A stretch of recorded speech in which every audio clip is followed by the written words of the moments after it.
എന്നിട്ട് പ്രതിപക്ഷ നേതാവ് വർഗീയത പരത്തുന്നതിന് വേണ്ടിയിട്ട് ഒരു മുസ്ലിം ഒരു വിരുദ്ധ വികാരം ഉണ്ടാക്കുന്നതിന്, മുസ്ലിങ്ങളെ UDFനും ഈ സർക്കാരിനും എതിരാക്കുന്നതിന് വേണ്ടി തെറ്റായി നടത്തിയ വർഗീയ പ്രചാരണമാണ് പ്രതിപക്ഷ നേതാവ് നടത്തിയത്. ഈ ഹർജി തള്ളണം എന്നാണ് ഞങ്ങൾ ആവശ്യപ്പെട്ടത്.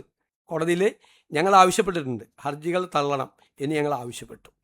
ഇനി ഇതിൻ്റെ മീതെ സുപ്രീം കോടതിയിൽ പോയി വഖഫ് ബോർഡ്. അപ്പോൾ അവിടെ വെച്ച് വഖഫ് ബോർഡ് എന്താ പറഞ്ഞിരിക്കുന്നത്?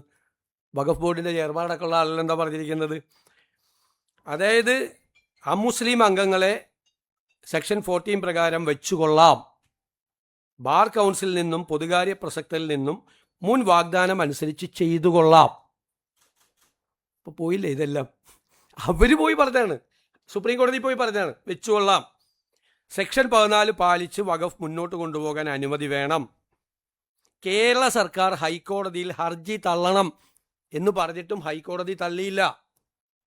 അപ്പോൾ കേരള സർക്കാർ ഹൈക്കോടതിയിലെടുത്ത സ്റ്റാൻഡ് എന്താ? ഈ ഹർജി തള്ളണം എന്ന സ്റ്റാൻഡാണ്. അതേ കാര്യമാണ് സുപ്രീം കോടതിയിൽ പോയി വഖഫ് ബോർഡ് ആവർത്തിച്ചത്.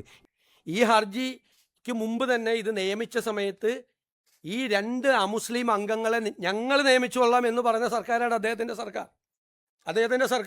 It's on record. അദ്ദേഹം പറഞ്ഞിട്ടുണ്ട്, അവരുടെ ഗവൺമെൻറ് പറഞ്ഞിട്ടുണ്ട് 2 പേരെ വെച്ചുകൊള്ളാം. ഞങ്ങൾ ഈ പരാതി മാത്രമല്ല, 4 പ്രധാനപ്പെട്ട പരാതികൾ വന്നപ്പോൾ ഞങ്ങൾ ആ പരാതികൾ പരിശോധിച്ച് വഖഫ് ബോർഡ് കോൺസ്റ്റിറ്റ്യൂട്ട് ചെയ്യുക. പക്ഷേ ഈ ഹർജികൾ തള്ളണം, ഗവൺമെൻറ് ചെയ്തോളാം എന്ന് പറഞ്ഞു.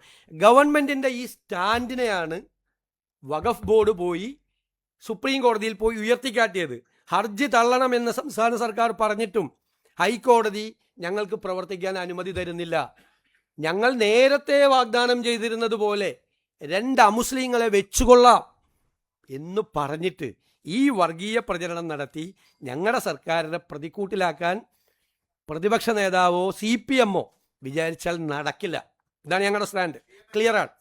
ഏറ്റവും പുതിയ വാർത്തകളും വിശേഷങ്ങളും വിരൽത്തുമ്പിലറിയാൻ സീ മലയാളം ന്യൂസ് എല്ലാ ഡിജിറ്റൽ പ്ലാറ്റ്ഫോമുകളിലും ലഭ്യം.